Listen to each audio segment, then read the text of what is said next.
अस्सलाम वालेकुम स्टूडेंट्स। तो आज हम अपना लेक्चर आगे कंटिन्यू करते हैं और हमारा नेक्स्ट टॉपिक है creating different types of variables. इस लेक्चर में हम मुख्तलिफ टाइप्स ऑफ वेरिएबल्स को समझेंगे और हम लोग उसको प्रिंट की स्टेटमेंट के जरिए डिस्प्ले करना सीखेंगे। तो हमारे पास फर्स्ट टाइप है इंटीजर्स। और इंटीजर डाटा टाइप अक्सर होल नंबर्स को स्टोर करने के लिए यूज़ होती है। होल नंबर ऐसी वैल्यूज होती हैं जिसमें ना ही कोई डेसिमल पॉइंट हो और ना ही वो फ्रैक्शन की फॉर्म में लिखी जाए। तो ऐसी वैल्यूज को स्टोर करने के लिए हम इंटीजर डेटा टाइप यूज करते हैं और इसको शॉर्टली हम इंट कहते हैं। फ्लोटिंग पॉइंट वैल्यूज वो होती हैं जो कि डेसिमल वैल्यूज हो या हमारे पास फ्रैक्शनल वैल्यूज हो, और ऐसी वैल्यूज को स्टोर करने के लिए हम फ्लोट डेटा टाइप यूज करते हैं। और इन वैल्यूज के एग्जांपल में पॉइंट वाली कोई भी वैल्यूज आ सकती हैं। थर्ड डेटा टाइप है हमारे पास स्ट्रिंग। और स्ट्रिंग नॉर्मली हमारे पास टेक्स्ट मैसेज को स्टोर करने के लिए होती है और इसको हम लोग डबल कोट्स में लिखते हैं, जैसे कि name is equal to double quotes में हमने अली लिखा हुआ है। और तो फोर्थ टाइप होती है हमारे पास बूलियन टाइप, और इसको हम BOOL से डिस्प्ले करते हैं और ये नॉर्मली ट्रू या फॉल्स वैल्यूज को स्टोर करने के लिए यूज होती हैं। एग्जाम्पल में है स्टूडेंट इज इक्वल टू 2। आइए अब हम इसको एक प्रोग्राम के जरिए समझते हैं। हम लोग अपनी सर्च बार में CMD लिखेंगे तो हमारे पास कमांड प्रॉम्प्ट ओपन हो जाएगी। हम लोग इस पर डबल क्लिक करेंगे, कमांड प्रॉम्प्ट का इंटरफेस है। यहाँ पे हम लोग पैथन लिखेंगे और अगर हम लोगों के सिस्टम में पैथन डाउनलोड होगी तो इस पाथ के थ्रू वो इजीली ओपन हो सकती है। यहाँ पे फर्स्ट ऑफ ऑल हम लोग समझ लेते हैं इंटीजर डाटा टाइप को। उसके लिए लोगों ने कमेंट के थ्रू लिख लिया है कि हम लोग इंटीजर डाटा टाइप को समझ रहे हैं। ठीक है, अब हम लोग कोई भी वेरिएबल एज ले लेते हैं और हम लोग उसमें वैल्यू स्टोर करते हैं 15। ठीक है, अब हम लोग प्रिंट के थ्रू इसको डिस्प्ले करते हैं। हम लोग ने जब भी कोई वेरिएबल डिस्प्ले करना हो तो हम लोग सिंपल उसको ऐसे ही लिखते हैं, हम लोग उसको डबल कोट्स में नहीं लिखते। तो हम जैसे ही एंटर प्रेस करेंगे तो इस कमांड ने हमारी एज की वैल्यू डिस्प्ले कर दी और एज में हमारे पास कौन सी वैल्यू स्टोर थी, 15 वैल्यू स्टोर थी। तो हमारे पास आउटपुट स्क्रीन पर या कंसोल पर 15 वैल्यू आ गई है। ठीक है, अब सेकेंडली हम लोग समझते हैं फ्लोट डेटा टाइप को। ठीक है, और हम लोग इसको डिस्प्ले करते हैं तो हम लोग ने पहले कोई भी वेरिएबल ले लेते हैं, जैसे कि हम लोग मार्क्स ले लेते हैं और हम लोग उसमें वैल्यू दे लेते हैं 90.9। ठीक है, अब हम लोगों ने प्रिंट के थ्रू इसको जब डिस्प्ले करना है तो हम लोगों ने प्रिंट में मार्क्स लिखना है और एंटर प्रेस करना है। तो हमारे पास मार्क्स में जो भी वैल्यू स्टोर थी मतलब 90.9, इस प्रिंट की कमांड ने उसको कंसोल पे या आउटपुट स्क्रीन पर डिस्प्ले कर दिया। अब थर्डली हम लोगों ने पढ़ी है स्ट्रिंग डेटा टाइप। हम लोगों को पता है कि स्ट्रिंग डेटा टाइप हमारे पास कोई भी टेक्स्ट मैसेज को शो करने के लिए होती है। ठीक है, अब हम लोग इसकी वर्किंग को समझते हैं। हम लोगों ने कोई भी वेरिएबल ले लिया है नेम, और हम लोग उसमें वैल्यू स्टोर कर लेते हैं जस्ट लाइक उसमें वैल्यू स्टोर कर लेते हैं अहमद।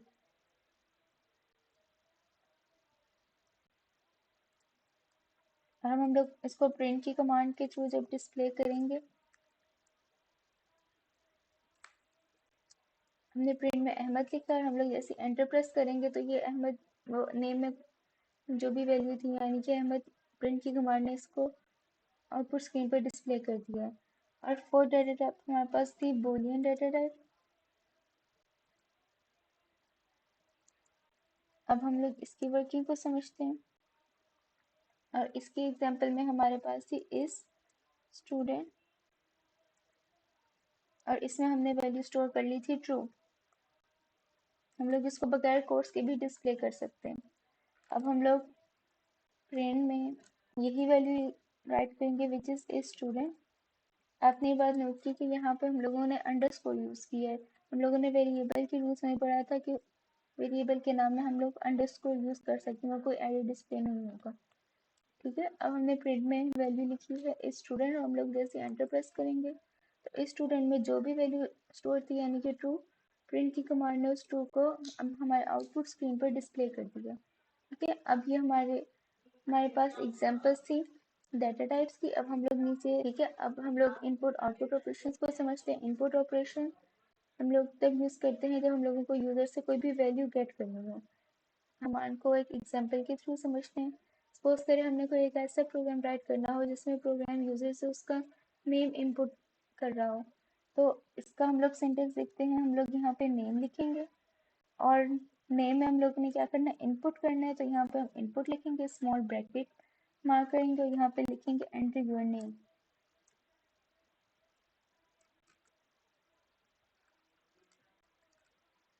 हमने ये लिख लिया। हम जैसे एंटर की प्रेस करेंगे तो फिर हमारे पास वही स्टेटमेंट आ गई, एंटर योर नेम।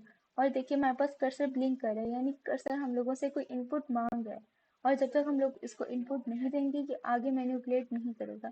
सपोज करें मैं इनपुट दे देती हूँ अहमद, ठीक है, और मैं जैसे ही एंटर प्रेस करूंगी तो हमारे पास नेम में कौन सी वैल्यू स्टोर हो जाएगी, अहमद। अगर हम लोगों ने देखना है कि नेम में क्या वैल्यू स्टोर हुई, तो हम लोग प्रिंट के जरिए इसको वापस डिस्प्ले करके इसमें वैल्यू भी देख सकते हैं। हम जैसे ही प्रिंट नेम करेंगे तो नेम में कौन सी वैल्यू स्टोर हमने की थी, अहमद, और प्रिंट की कमांड अहमद को आउटपुट स्क्रीन पर डिस्प्ले कर देगी। अब यहाँ पे इनपुट हमने यूजर के थ्रू मांगा, हमने खुद नहीं एंटर किया, ठीक है। और ठीक है, अब हम लोगों ने आगे पढ़ना है आउटपुट। आउटपुट कमांड इसलिए यूज होती है ताकि हम यूजर को कोई भी वैल्यू या कोई भी इंफॉर्मेशन स्क्रीन पर डिस्प्ले कर सकें। अब हम लोगों ने आउटपुट की एग्जांपल पहले भी समझी थी, अब हम दोबारा इसको समझ लेते हैं कि प्रिंट में हम लोगों ने लिखा है अस्सलाम वालेकुम स्टूडेंट, और फिर नेम वो जो हमने वैल्यू लिखी थी वो, और फिर साथ एक्सक्लेमेशन मार्क लिखा। आपने बात समझी कि पहले यहाँ पे हम लोगों ने कोमा के थ्रू इसको मिलाया था, और अब इस एग्जांपल में हम लोगों ने प्लस के थ्रू इसको ज्वाइन किया। मतलब कि अगर हम लोगों को कोई भी दो टाइप की चीज़ें या कोई भी दो टाइप की थिंग्स कंकैटिनेट या ज्वाइन करनी है, तो हम लोग उसको प्लस के साइन के थ्रू भी ज्वाइन कर सकते हैं और कोमा के थ्रू भी ज्वाइन कर सकते हैं। अब हम लोग इस एग्जांपल को राइट करते हैं। हमने प्रिंट में लिखना है अस्सलाम वालेकुम, अस्सलाम वालेकुम लिखना है, ठीक है। और फिर डबल कोट्स हमने बंद करना है। उसके बाद हम लोगों ने पहले कोमा यूज़ किया था, लेकिन अब हम लोग प्लस का साइन भी यूज़ कर सकते हैं। प्लस लिख के हमने नेम राइट करना है, और फिर दोबारा प्लस करके हम लोगों ने एक्सक्लेमेशन मार्क राइट करना है, और हमने ब्रैकेट क्लोज कर देंगे। हम जैसे ही एंटर प्रेस करेंगे, इसने क्या किया, अस्सलाम वालेकुम के बाद नेम की जगह यहाँ पे नेम में क्या वैल्यू स्टोर की थी, अहमद, इसने अहमद ऐसे डिस्प्ले किया है और साथ एक्सक्लेमेशन मार्क डिस्प्ले कर दिया। अब हम लोग इसी कमांड को कोमा के थ्रू करके देखते हैं, तो फिर इसकी वर्किंग में डिफरेंस हम लोग देखेंगे।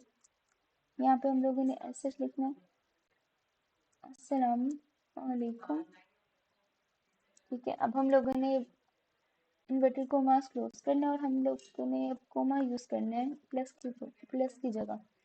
कोमा के बाद हम लोगों ने नेम दोबारा वैसे ही लिखना है और दोबारा कोमा प्रेस करना है, और उसके बाद हमने एक्सक्लेमेशन मार्क लगाना है, और वो भी हम लोगों ने डबल कोट्स में राइट करना है। हम जैसे ही एंटर प्रेस करेंगे, अब इसने क्या किया, अस्सलाम वालेकुम ऐसे डिस्प्ले किया, और नेम की जगह हम लोग अहमद और फिर एक्सक्लेमेशन मार्क डिस्प्ले किया।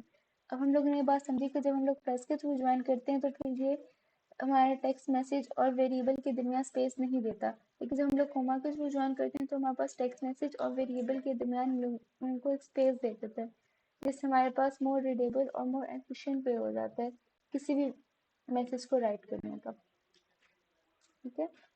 अब हम लोगों ने इनपुट, हम लोग जो हमने पिछली एग्जांपल में इनपुट की वो एक स्ट्रिंग थी या स्ट्रिंग डाटा टाइप की कोई वैल्यू थी। अगर हम लोगों ने को कोई भी इंटीजर या फ्लोट डाटा टाइप की वैल्यूज इनपुट करनी हो तो फिर इसका भी मेथड ये दिया हुआ है, तो हम लोग इसको एग्जांपल के थ्रू समझते हैं। अब हम लोग इसकी एग्जांपल राइट करते हैं। अगर हम लोगों ने कोई भी इंटीजर वैल्यू इनपुट करनी हो, तो हम लोग जैसे हम लोग एज वेरिएबल हम लोग ले रहे हैं, हमने इंटीजर वैल्यू इनपुट करनी है, तो इंटीजर को हम इंट लिखते हैं, और हमने क्या करना था, इनपुट करना है, तो हम इनपुट एसेज लिखेंगे, और फिर उसके बाद यहाँ पे हम मैसेज डिस्प्ले करवाएंगे एंटर योर एज, ठीक है। और उसके बाद हम अपने इन्वर्टेड कोमास क्लोज करेंगे और स्मॉल ब्रैकेट्स को भी क्लोज करेंगे। अब ये स्टेटमेंट हमारे पास क्या कह रही है कि हम लोग यूजर से कह रहे हैं कि हमें इनपुट करके दो, क्या चीज़ इनपुट करके दो, अपनी एज इनपुट करो, जिसकी डाटा टाइप क्या हो, इंटीजर हो, और वो वाली और ये इंटीजर वैल्यूज किसमें स्टोर हो, एज वेरिएबल हमने एक बनाया है उसमें स्टोर हो इंटीजर वैल्यू। हम जैसे एंटर प्रेस करेंगे तो हमारे पास नेक्स्ट लाइन में लिखा है एंटर योर एज। अभी हमारे पास एक टेक्स्ट मैसेज है और कर्सर इससे आगे ब्लिंक कर रहा है, मतलब कि कर्सर हमसे कोई इनपुट मांग रहा है कि हम लोग उसको कुछ इनपुट दें। अब हम लोग एज में यहाँ पे लिख लेते हैं 20, और हम जैसे एंटर प्रेस करेंगे तो ये 20 की डाटा टाइप क्या है, इंटीजर्स। हमने इसके डाटा टाइप के लिहाज से वैल्यू एंटर की और ये वैल्यू हमारे पास एज वेरिएबल में स्टोर हो गई है। अब हम प्रिंट की कमांड के जरिए देखते हैं कि हमारे पास एज वेरिएबल में कौन सी वैल्यू है। हम यहाँ पे एज लिखते हैं और प्रिंट के थ्रू इसको डिस्प्ले करेंगे तो हमारे पास 20 वैल्यू डिस्प्ले हो गई है। ठीक है, अगर हम लोगों ने ये तो था कि हमने कोई इंटीजर वैल्यू इनपुट करनी है, उसकी हमारे पास एग्जांपल भी दी हुई थी। ठीक है, अब अगर हमें कोई फ्लोटिंग वैल्यू या फ्लोटिंग पॉइंट वैल्यू इनपुट करनी हो तो फिर उसका भी हम लोग मेथड देखते हैं। फ्लोट में हम लोग कोई भी वेरिएबल ले लेते हैं हाइट, और हम लोगों ने उसकी डाटा टाइप क्या रखी है, फ्लोट, और हम लोग क्या चाह रहे हैं, इनपुट, और हमने मैसेज डिस्प्ले करना है एंटर योर हाइट। ठीक है, और हमने ब्रैकेट क्लोज कर दी है। अब हमारे पास इस लाइन का क्या मतलब है कि हम लोग यूजर से कह रहे हैं कि हमें इनपुट करके दो, क्या चीज़ इनपुट करके दो, अपनी हाइट इनपुट करके दो, और उसकी डाटा टाइप क्या होनी चाहिए, फ्लोट। और ये जो वैल्यू यानी हाइट हम लोगों को इनपुट हो, वो एक हाइट नाम से हमने एक वेरिएबल रखा है, वो वैल्यू उसमें स्टोर हो जाए। हम जैसे एंटर प्रेस करेंगे हमारे पास स्टेटमेंट राइट हो गई है, एंटर योर हाइट, और फिर से ब्लिंक करेगा यानी कि वो हमसे कुछ इनपुट रह रहा है। अब हम लोग हाइट में लिख लेते हैं 5.8, सपोज करें हम लोग लिख लेते हैं, और हम लोग जैसे ही एंटर प्रेस करते हैं तो हम लोगों की हाइट वेरिएबल में वैल्यू 5.8 स्टोर हो गई है। अब हम लोग इसको डिस्प्ले करना चाहते हैं तो हम लोग प्रिंट करेंगे और अंदर हम लोग हाइट राइट कर देंगे। जैसे हाइट राइट करेंगे, एंटर प्रेस करेंगे तो हमारे पास हाइट में जो भी वैल्यू थी यानी कि 5.8 वो ऐसे डिस्प्ले हो गई है। ठीक है, अब हमने तीनों डेटा टाइप्स की वैल्यूज एंटर करने का तरीका सीख लिया है।